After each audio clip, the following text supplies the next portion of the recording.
Amém? Glória a Deus. Querido, fala para o teu irmão, fala assim, não desiste ainda. Suporta só mais um pouquinho.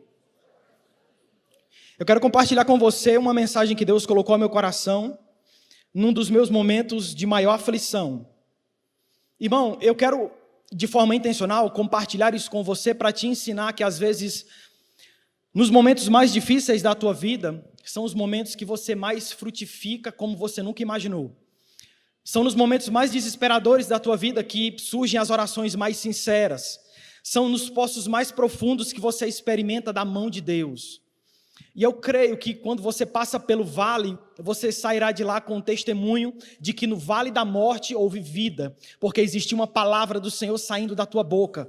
Existe uma palavra do Senhor que foi lançada por você sobre aquele vale, e onde havia morte, agora tem vida. Então, em nome de Jesus, guarde isso no seu coração, nunca subestime o lugar que você está, porque Deus nunca dependeu de lugares para fazer grandes coisas. Deus nunca dependeu de matéria-prima para construir absolutamente nada. Está comigo, irmão? Você tem liberdade nessa casa, irmão. Aqui você pode pregar junto comigo. Então, se Deus falar ao teu coração, se sinta na liberdade de dar um glória a Deus, de cutucar o teu irmão. Mexe com ele e fala assim, Deus vai falar contigo, irmão. Irmão, tem horas que você precisa de um milagre, mas tem hora que você precisa de um processo. Se você tiver uma jarra de água e precisar de vinho, você precisa de um milagre. Porque para que a água se transforme em vinho, é só um milagre que pode fazer isso. Mas se você tem uvas e você precisa de vinho, nesse caso, você não precisa de um milagre, você precisa de um processo. E quando nós começamos a discernir aquilo que precisamos, nós somos intencionais na nossa busca, na nossa oração. Porque tem gente que está precisando de um processo e está pedindo por um milagre. E quando, ao invés de Deus responder a tua oração com o milagre que você pede, Ele te coloca no processo que você precisa. E aí você fica se perguntando, peraí Deus, eu te pedi paciência. E o Senhor colocou um caba tão chato no meu trabalho que eu não estou suportando ele. Peraí Senhor, calma, eu te pedi longanimidade, calma. O Senhor me colocou nessa situação. Mas é porque, irmão, são em situações desconfortáveis que Deus vai começar a gerar aquilo que vai te permanecer em Cristo. Nunca se esqueça que é quando uma semente está plantada e é quando ela é pressionada de todos os lados, ali, debaixo da terra, que ela começa a criar raízes. Então são em momentos de pressões, são em momentos de desconforto, que o Senhor vai gerar em você aquilo que você precisa para permanecer. Porque tem horas, irmão, que Deus fala para tu andar e tem hora que Deus fala para tu suportar. Suporte mais um pouco. É por isso que a mensagem de hoje chama-se o poder de suportar. Hebreus no capítulo 12, a partir do verso 1, Hebreus 12, a partir do verso 1 em diante. Se você puder abrir, irmão, em nome de Jesus. Hebreus no capítulo 12, a partir do verso 1 em diante. A minha versão, eu estou lendo na King James. Então, se tiver um pouco diferente da tua, é por causa disso. Hebreus no capítulo 12, no verso 1, a partir do verso 1, ele diz o seguinte: portanto, visto que nós também estamos rodeados de uma tão grande nuvem de testemunhas, deixemos de lado todo o peso e o pecado que tão de perto nos rodeia e corramos com paciência a corrida que está proposta diante de nós.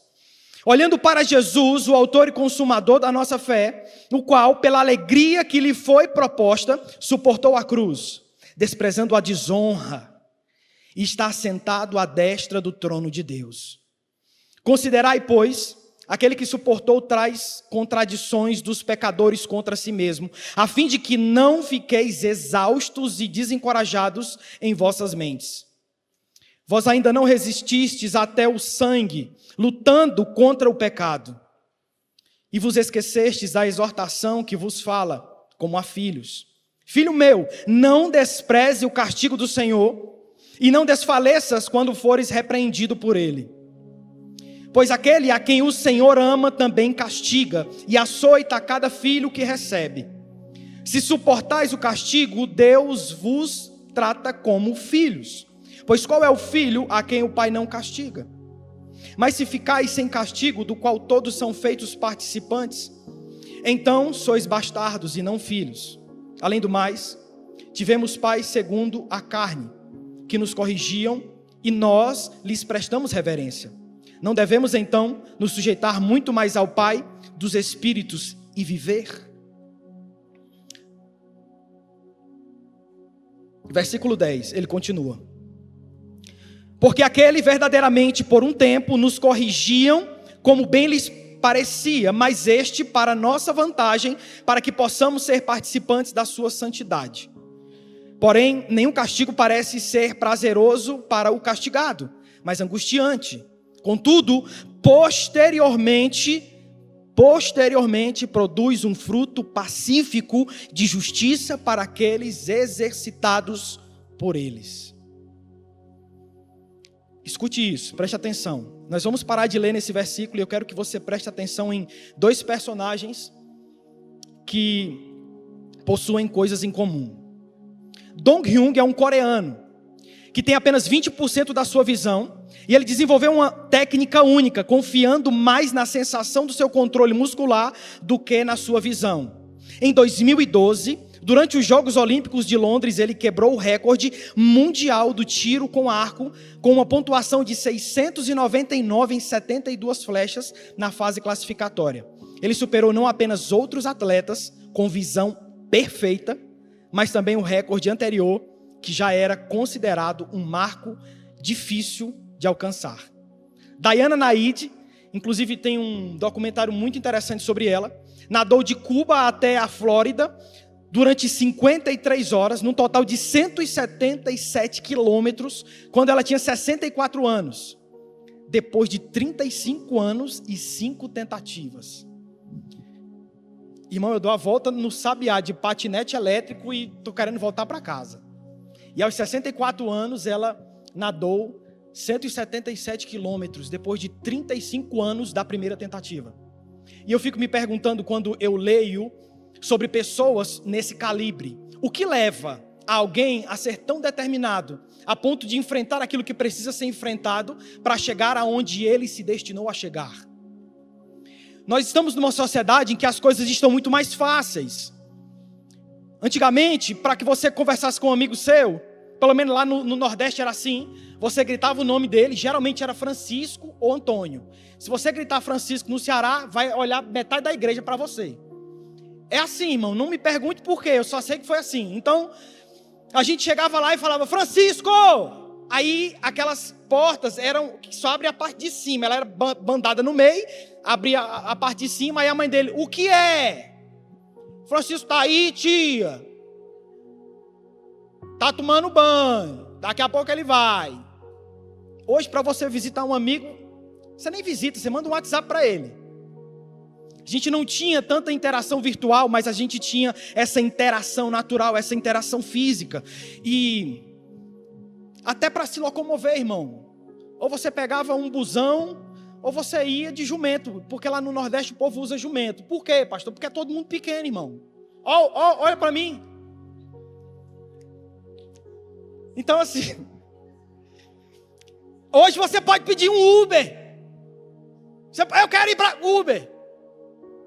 Aí você vai de Uber, mas antigamente não era tão fácil assim. Sabe qual é o problema de, às vezes, uma sociedade trazer muitas facilidades? É que as pessoas, às vezes, não dão tanto valor àquilo que realmente tem valor. Sabe por quê? Porque tudo aquilo que tem valor de verdade, ele vai te custar duas coisas. Repete comigo. Tempo e sacrifício. Duas coisas te custam, tempo e sacrifício. Por quê, pastor? Porque para que você tenha um casamento saudável, é necessário que você tenha tempo e sacrifício um pelo outro. Para que você seja um bom profissional na sua área, é necessário que você tenha tempo de profissão para adquirir experiência e sacrifício para aprender com cada erro. Sim ou não, irmão? Rapaz, chega numa época da idade da gente, parece que os melhores amigos vão desaparecendo, né? Eu tenho alguns e dificilmente consegui outros novos depois que completei certa idade. Porque grandes amigos, eles são provados com o tempo. Grandes amigos são provados com adversidades. A questão é que muitas vezes as pessoas estão desistindo fácil demais daquilo que realmente tem valor. Aí o menino vai sem nenhum senso de responsabilidade, resolve se casar. E quando o casamento não está indo muito bem, porque todo casamento, assim como a vida, ele tem os seus altos e baixos. E se nós não tivermos bem fundamentados, quando estiver lá embaixo a gente quer largar. E é isso que muitas pessoas fazem, irmão. Sabia que um dos maiores índices de divórcio não é nem a traição, é a falta de comunicação? A falta de comunicação, e uma das frases mais ditas dentro dos lares é: não adianta, não vai mudar nada. Não adianta falar, nada vai mudar. Sabia disso? É uma das coisas que as pessoas mais falam: cara, não adianta, não vai mudar nada. Eu já falei várias vezes com ele não mudou. Eu já falei várias vezes com ela não mudou. E sabe o que é que as pessoas geralmente sentem vontade nesse momento? De desistir. Porque uma das principais armas que o inimigo traz para te convencer a desistir é colocar na tua mente que nada muda.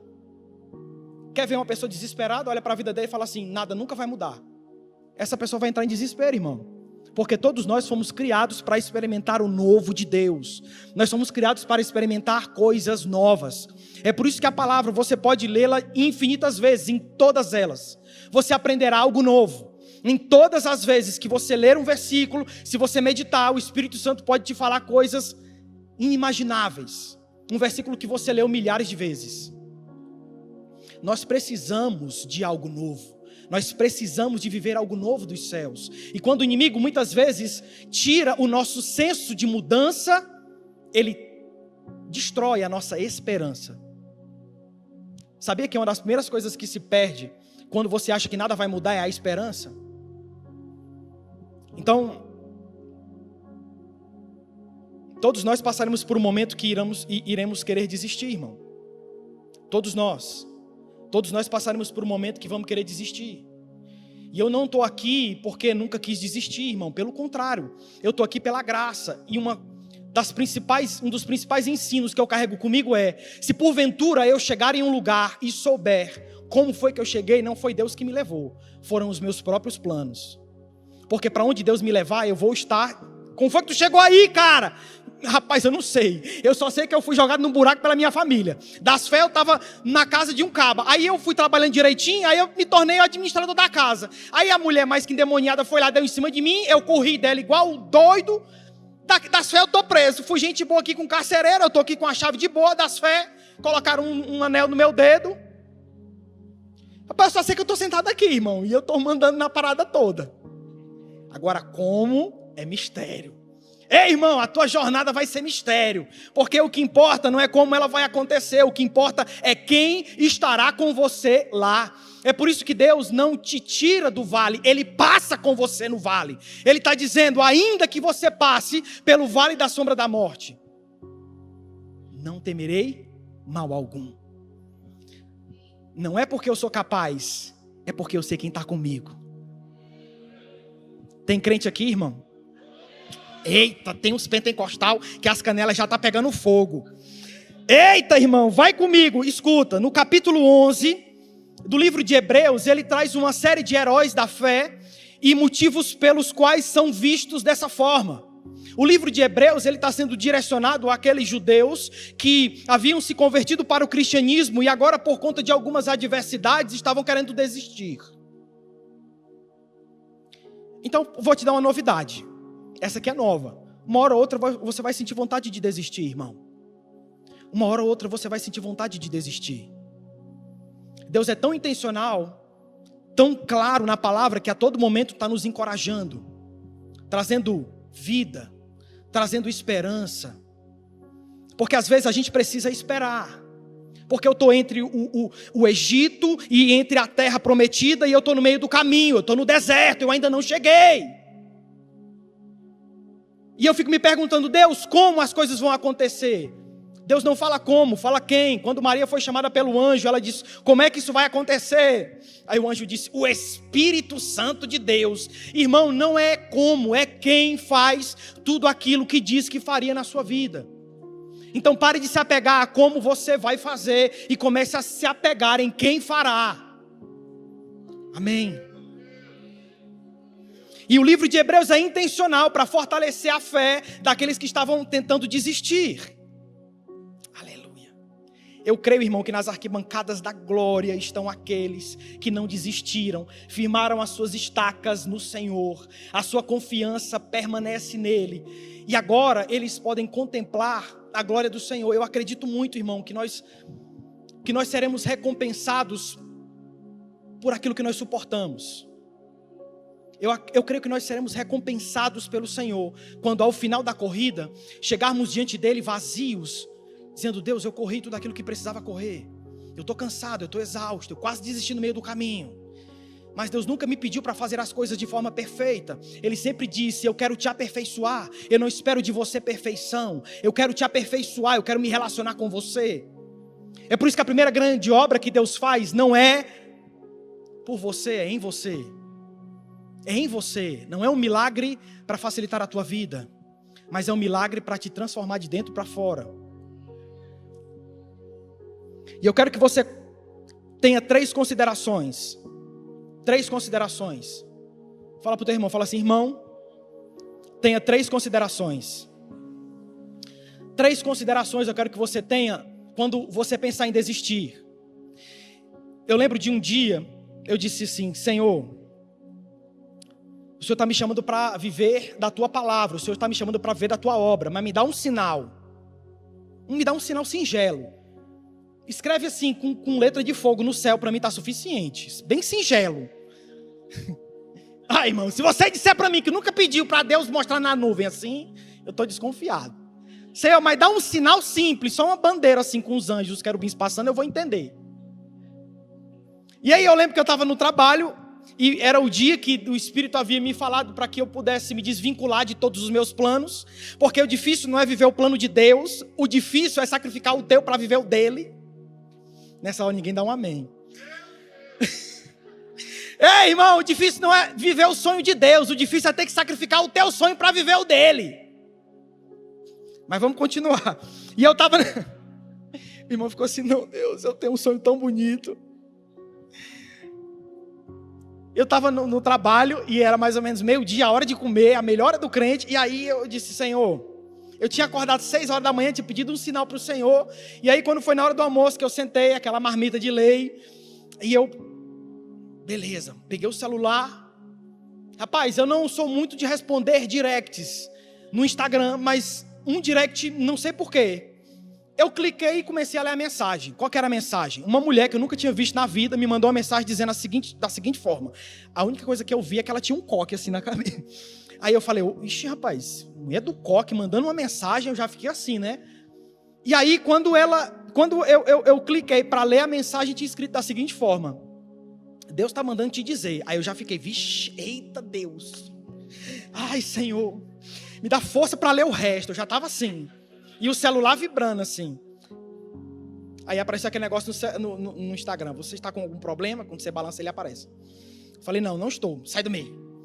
Aí tinha dito assim: Deus está te falando que diante da decisão mais difícil que você tomar, vai ser a experiência mais extraordinária que você vai vivenciar. E como um ato profético, eu quero ofertar na tua vida. Irmão, nessa hora eu falei: meu Deus do céu, no dia que eu precisava tomar uma decisão, eu pedi um sinal. Se eu soubesse que era dinheiro, eu tinha pedido muito grande. Irmão, foi uma quantia singela, mas eu acho que o ato foi profético. Você está comigo, sim ou não? Então, às vezes é bom você estar ligado com o Espírito, que aí você pede de forma mais intencional. Mas o fato é que quando eu precisava tomar uma decisão, estar conectado com Deus me fez ter coragem para dar um passo que muitas vezes eu não me senti encorajado para dá-lo. Está comigo? Primeira consideração. Meu Deus. Considere a Cristo. A crucificação foi a morte mais cruel, vingativa e torturante que uma pessoa poderia experimentar na época de Jesus. Era uma punição reservada aos criminosos mais perversos. Ele foi tratado como um criminoso perverso. Ele foi preso à noite, ficou acordado a noite inteira em um julgamento improvisado, realizado no meio da noite. Cuspiram nele, bateram nele. Uma coroa de espinhos foi colocada em sua cabeça. Ele foi espancado com um chicote que tinha fragmentos de metal e pedaços de ossos amarrados nas tiras. A força do chicote arrancou a pele de suas costas, seus ombros e suas pernas. A severidade do açoitamento que ele sofreu acabou cortando o mais profundo dos vasos e seus músculos, que começaram a sangrar. Ele carregou a cruz na qual seria crucificado até o local da execução. Eles o pegaram naquele madeiro, através de seus pulsos e seus pés. Perfuraram o lado e ele estava completamente nu. Jesus Cristo não estava naquela cruz, como muitas vezes nós vemos em imagens com um paninho. Ele estava completamente nu. E às vezes você quer desistir porque tem alguém falando mal de você.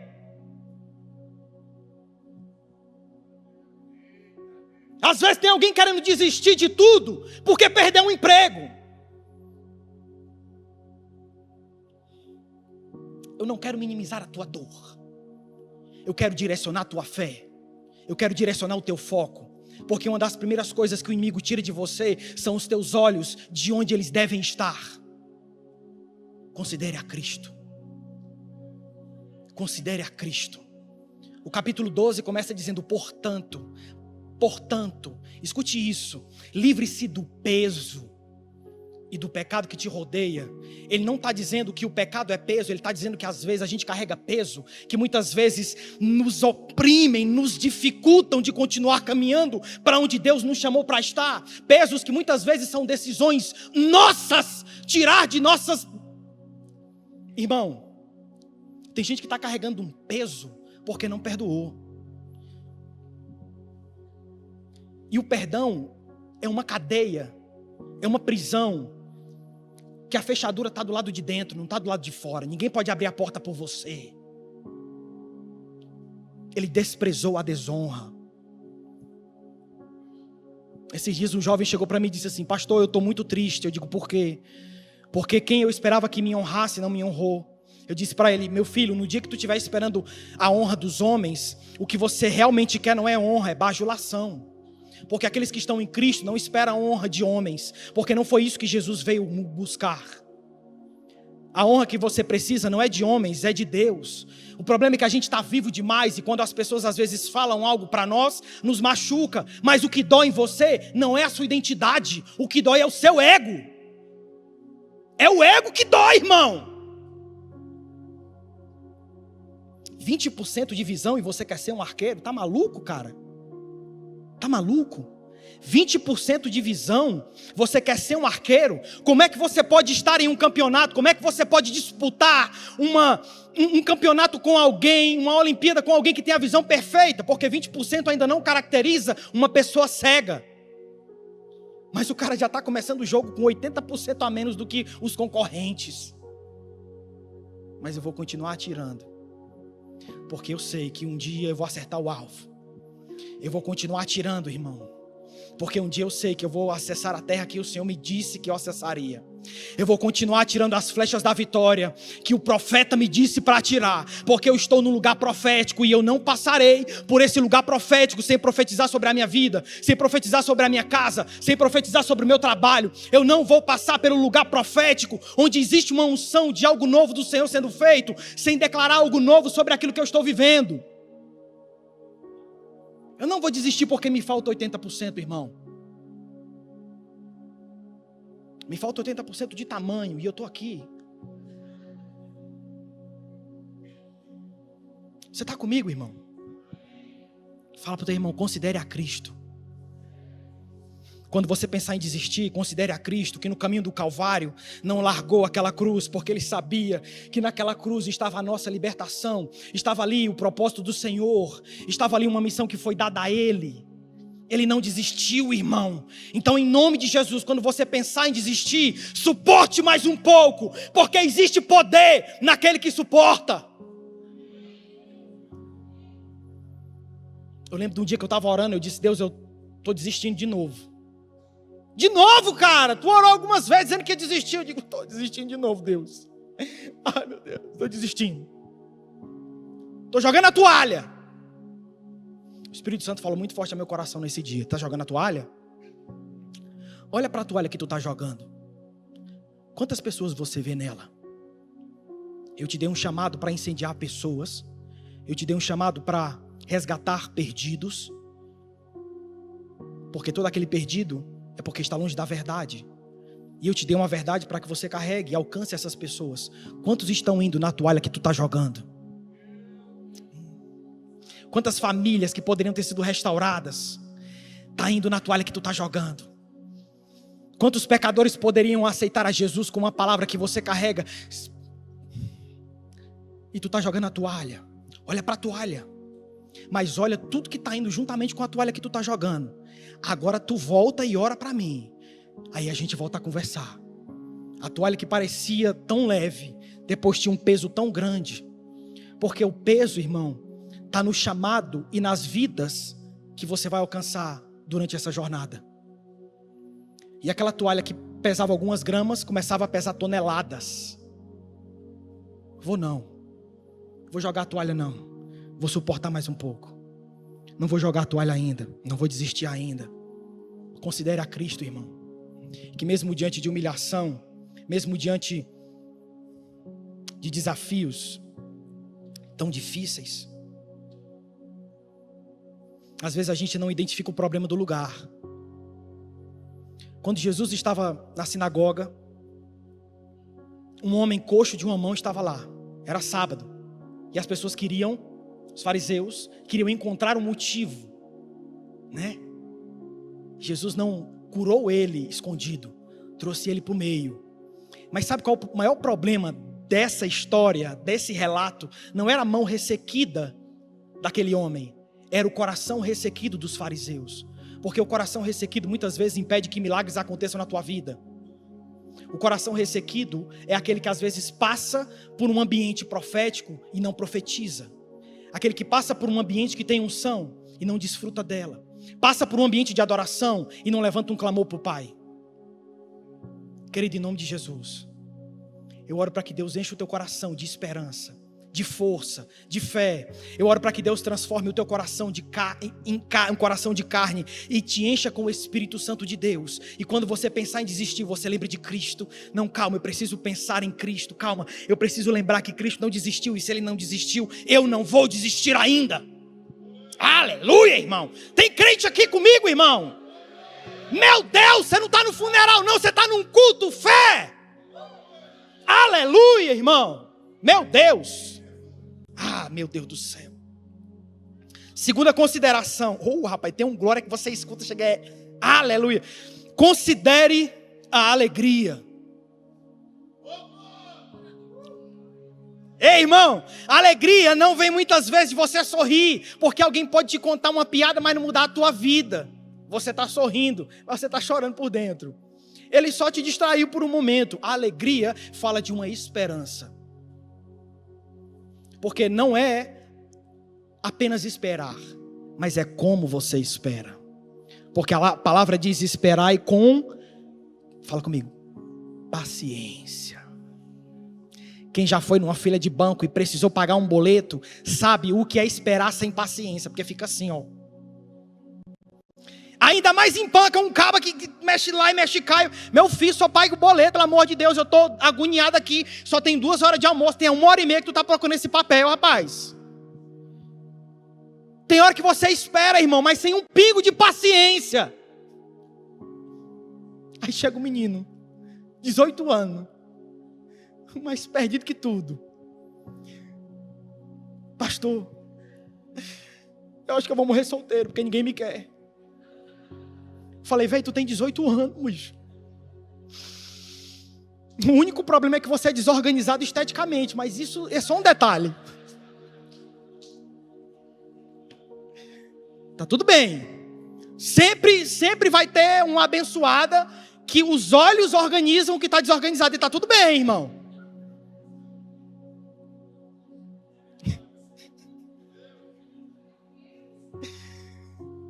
Irmão, considere a alegria, porque a alegria fala de uma esperança de algo futuro.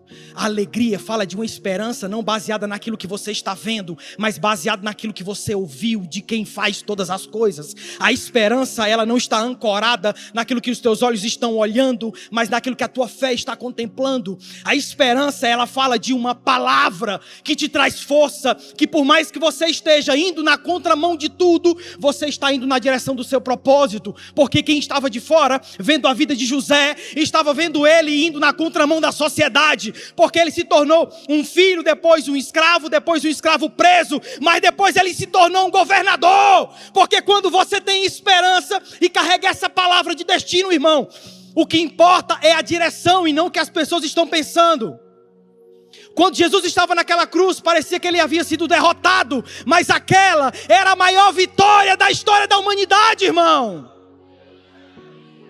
Quantos estão alegres em Cristo? Não é alegre no teu talento, não é alegre na tua capacidade, não é alegre na tua capacidade financeira, é alegre em Cristo. Porque a finança você pode perder, a saúde você pode adoecer, irmão. O evangelho não vem para impedir problemas naturais, ele vem para te livrar de um problema eterno. Você está comigo, sim ou não? Deus pode te livrar dos problemas naturais, mas o principal problema resolvido na tua vida era eterno, irmão. Antes estávamos mortos, mas agora estamos vivos. Pela alegria de estar eternamente com os 24 anciões, com os anjos, com os querubins, contemplando a glória do Senhor. Pela alegria que eu sei, porque já li o livro todinho, que eu sei que a eternidade estará me esperando juntamente com ela, aquele que pariu a eternidade, aquele que me amou primeiro. É pela alegria de saber que as minhas provações são passageiras.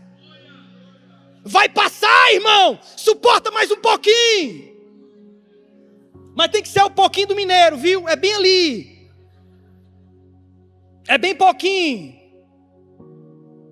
Primeira vez que eu pedi café aqui, disse, me dê só um pouquinho. Aí a pessoa, 2 dedos, eu falei, 2 dedinhos. Aí fez assim, 2 dedos de café, 500 ml. Falei, meu Deus, vocês tomam tudo isso de café? Não, calma, que ainda tem pão de queijo. Eu digo, me dê só um pouquinho. Ela trouxe uma bacia. Eita Deus! Eu oro em nome de Jesus, querido, que a alegria do Senhor inunde a tua vida, que a alegria do Senhor inunde os teus pensamentos. Eu oro e declaro sobre a tua vida que...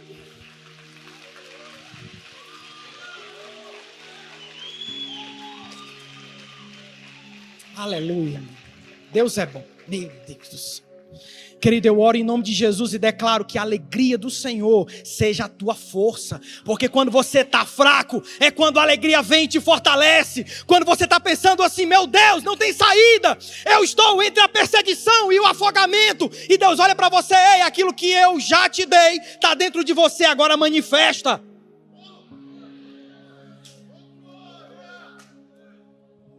Considere a alegria. A alegria. Porque foi a alegria que proposta a Jesus. Irmão, o que poderia ter sido proposto a Jesus que ele já não tinha no céu, irmão? O que poderia ter sido proposto a Jesus que o fez esvaziar-se de sua glória, se colocar na qualidade de ser humano? Isso por si já é humilhação. Mas, irmão, em nome de Jesus, entenda, você só é humilhado porque você não se humilhou na presença de Deus. Porque no dia que você for humilhado na presença de Deus, não tem aquele que é capaz de te humilhar. Se está doendo, é porque está faltando humilhação na presença de Deus. Se está incomodando, é porque está faltando humilhação na presença de Deus. O que poderia ter sido proposto a Jesus. Mas, irmão, a única coisa que não estava no céu, que não tinha acesso ao céu, que não estava na presença, que não tinha acesso à presença, era eu e você, irmão. Entenda. E essa é a terceira consideração. Considere o amor. Eu tinha uma melhor amiga, irmão, quando eu era muito novo. Muito novo, eu tinha uma melhor amiga. Ela se chamava Havaianas. Quem me apresentou foi meu pai. E ele disse, vem conversar com a minha amiga. Eu falei, quem é? Havaianas. Ela sempre deixava uma marca em mim, assim, de tão importante que ela era. E eu lembro, irmão, que... E eu lembro que nessa época, eu falava, pai, ai, pai. E a Havaiana falando comigo, dialogando. E ele disse assim, filha, eu estou te ensinando a ser homem. Eu falei, que é isso? Quando eu ver um homem, eu vou... Cara, tamo junto, viu, velho? Eu sei que você passou. Eu sei o quanto doeu. Mas, irmão, só entende o que é ser pai quando você carrega um filho nas suas mãos. Quando a minha filha nasceu e eu coloquei ela nas minhas mãos, eu lembro que eu orei ao Senhor e disse: Senhor, Senhor, se o Senhor me ama tanto quanto eu amo esse trequinho deste tamanho que se eu soltar morre. Eu nunca tinha entendido até hoje o que era o amor do Senhor para comigo. Irmão, ter filhos é uma dádiva do Senhor. Ter filhos é uma dádiva do Senhor. É herança do Senhor. E ela me ensinou uma face do amor de Deus que eu não conhecia antes. Porque ela me ensinou sobre sacrifício. Irmão, a transição, para falar na minha filha eu lembro de amor, eu lembro da minha mulher.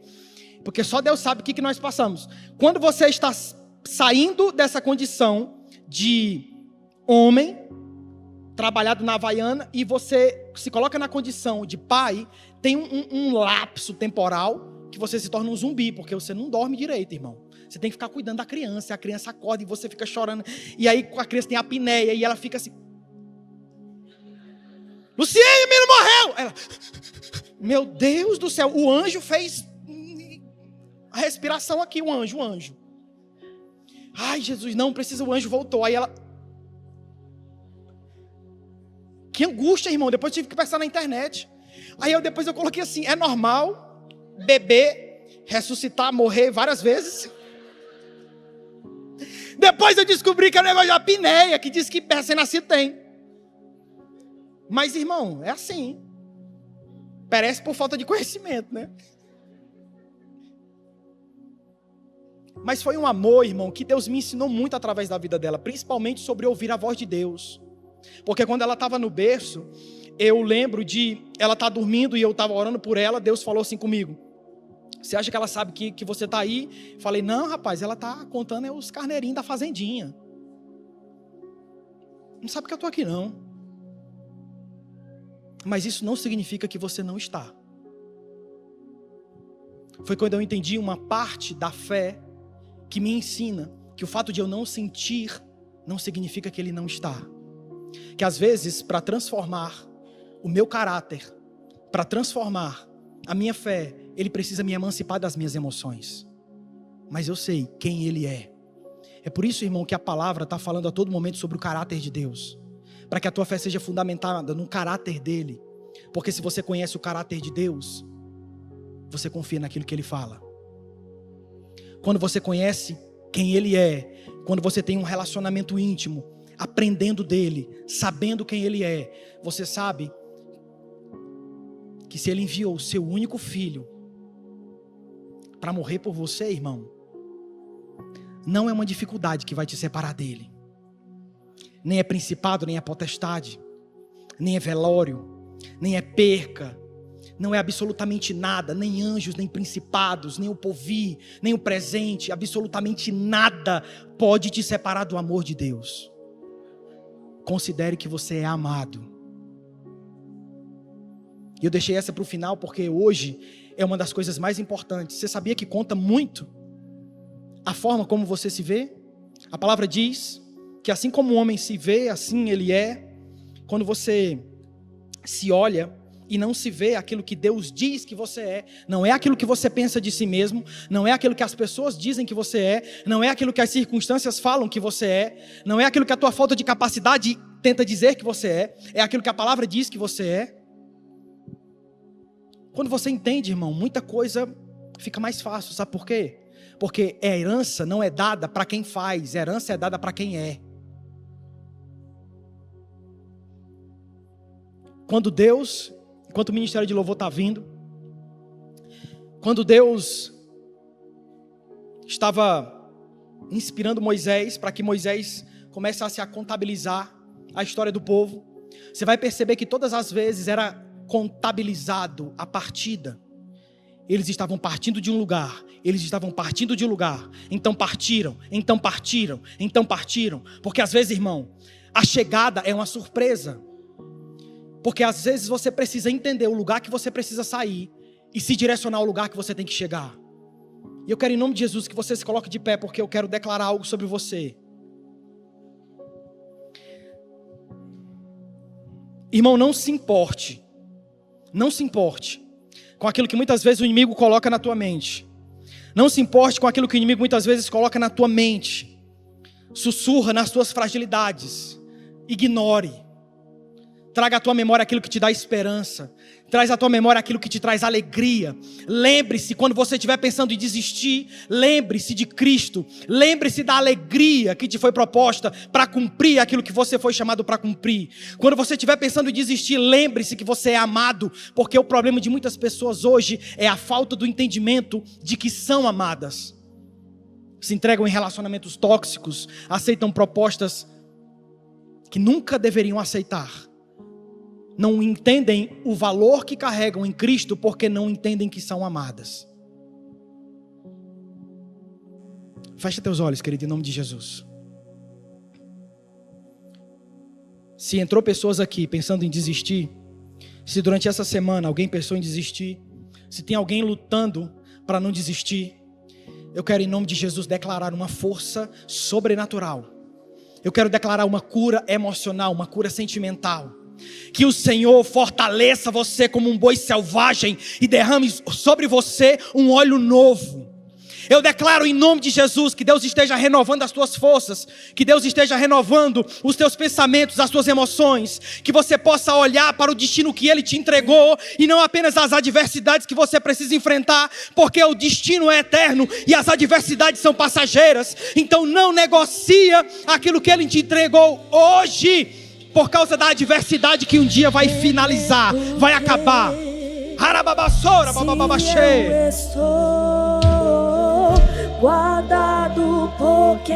Espírito Santo de Deus, como um sopro, fortalece aquele que está cansado. Como um sopro, fortalece aquele que está sem esperança. Espírito Santo de Deus, move-se nesse lugar. Espírito Santo de Deus, renova as forças.